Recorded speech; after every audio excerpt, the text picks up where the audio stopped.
In 1932, deep in the Mississippi Delta, the two brothers are about to return home after 12 years away. Smoke and Stack, known as the Smokestack Twins, are WDI veterans who survived the trenches of Germany only to become enforcers for Al Capone in Chicago. But now they're coming back to their roots with a dangerous plan. The twins arrive in their hometown of Clarksdale, Mississippi, looking like money in their expensive suits and carrying rolls of cash.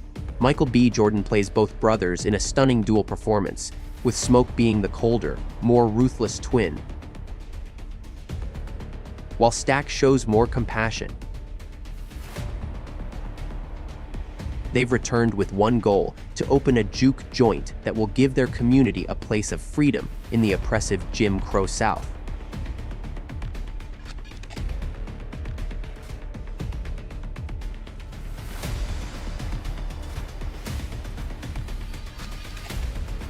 The brothers purchase an abandoned sawmill from a racist white owner and begin transforming it into their dream venue. They need help, so they recruit their talented cousin Sammy, known as Preacher Boy, who possesses an otherworldly gift for blues guitar that seems to transcend time itself. Stack reconnects with his former lover Mary, played by Hailee Steinfeld, a woman so light-skinned that many mistake her for white. Their reunion is passionate but complicated by the racial tensions of the era. Meanwhile, Smoke faces his own past with Annie, a powerful hoodoo practitioner who he abandoned years ago after their child died. The twins assemble their team for opening night. They hire Delta Slim, a broken-down blues musician played by Delroy Lindo, who agrees to perform in exchange for Irish whiskey. They also recruit a Chinese couple to handle the bar and various locals to help with security and food preparation. As the sun sets on opening night, the juke joint comes alive with music, dancing, and celebration. Sammy's guitar playing creates a mystical experience that seems to connect the present with both African ancestry and the future of black music. In one transcendent scene, his music conjures visions of drummers from across time and space. But the celebration attracts unwanted attention. Three mysterious white strangers approach the juke joint, singing haunting Irish folk songs. Led by a charismatic man named Remick, they request entry to the establishment, but something about them feels deeply wrong. The Smokestack Twins, suspicious of these uninvited guests, refuse them entry. In vampire lore, the undead cannot enter without permission. But these aren't ordinary party crashers. They're ancient Irish vampires, and they have other ways of getting what they want. The vampires manipulate Mary into coming outside to speak with them. Once they have her under their influence, they gain access to the juke joint. What follows is a horrific transformation as the celebration turns into a bloodbath. The vampires reveal their true nature, complete with glowing red eyes and razor-sharp fangs.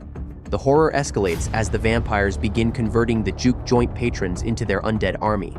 In a terrifying sequence, they perform an Irish step dance while their new converts join them, creating a nightmarish cult ritual. The message is clear: submit to their control or die. Smoke and Stack must use all their combat skills from the war and their criminal experience to fight back. But they're not just battling monsters, they're fighting against a supernatural force that represents the ultimate form of white supremacy, seeking to destroy black joy and freedom. Sammy's music becomes a weapon in the fight, his guitar playing having the power to both attract and repel the supernatural forces. The film suggests that his musical gift might come from the same crossroads where blues legend Robert Johnson allegedly sold his soul to the devil.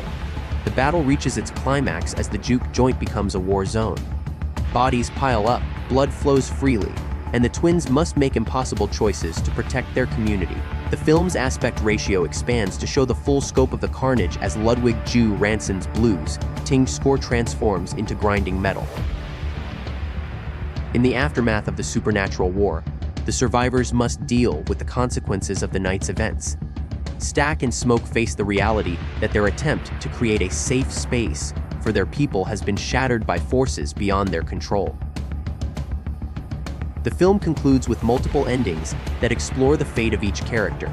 Sammy's story comes full circle as he seeks redemption at his father's church, while the twins must decide whether to stay and rebuild or flee once again. A post-credits sequence featuring blues legend Buddy Guy hints at the larger mythology that Ryan Coogler has created around the power of music and the price of freedom. Sinners is ultimately a story about the cost of trying to claim your piece of the American dream while being black in America. It uses vampire horror as a metaphor for the systemic forces that seek to drain the life and joy from black communities, while celebrating the power of music and community to resist even supernatural evil.